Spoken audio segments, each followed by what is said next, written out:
сәлеметсіздер ме? Абай облысы Семей қаласы номер 38 жалпы орта білім беретін мектеп-лицейнің даярлық сынып тәрбиешісі Қарлыға Аманжоловна және тәрбиеленушісі Ибрахим хан. Біз республикалық мен зерттеуші байқауына үміткерміз. Мен Ибрахим хан Ерғана тобы 8-ші мектеп-лицей жанындағы мектеп алды дайралық сыныбында оқимын. Қорғайтын жобаның тақырыбы шықыру су. Тақырыптың өзектілігі самай жел бізді желгерші, күн нұры бізді жарқырат, тазала бізге дем берші, мөлдір су бізді салқындат су.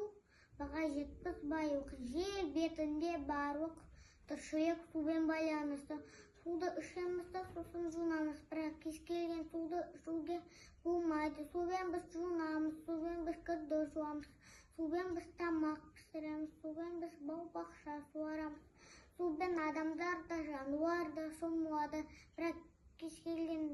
бірақ өлгендерден ұқсатсыз шомылуға болмайды. Біз тәжірибе жасап көреміз. Стаканға ванилер.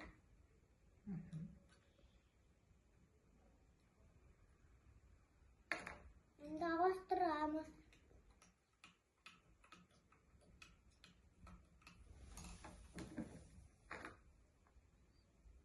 Иісі өзгерді.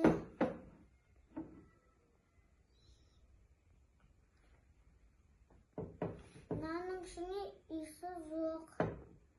Екінші тәжірибе. Бір стаканға сүт қоямыз.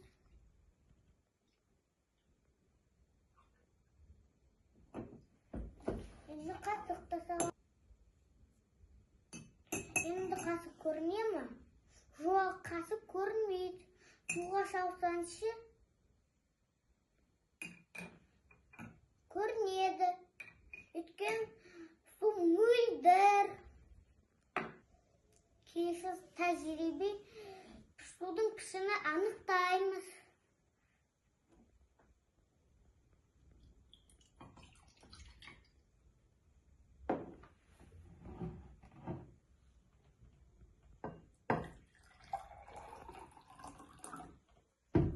Енді біз не көріп тұрмыз?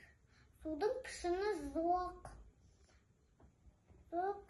Келесі тәжірибе. Бояуды саламыз. Келесі тәжірибе.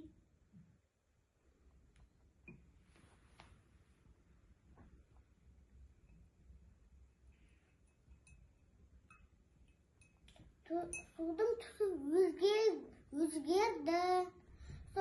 Бір стаканда қызыл бояу, басқа стаканда сары бояу. Енді сабынның көрсеткішін жасаймыз.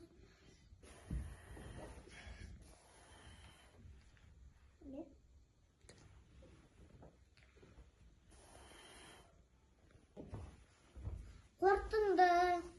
Су иіссіз, дәмсіз, түссіз, пішіні жоқ табиғи ресурс. Сізге көп ақпарат су туралы айттым. Тыңдағандарға рахмет.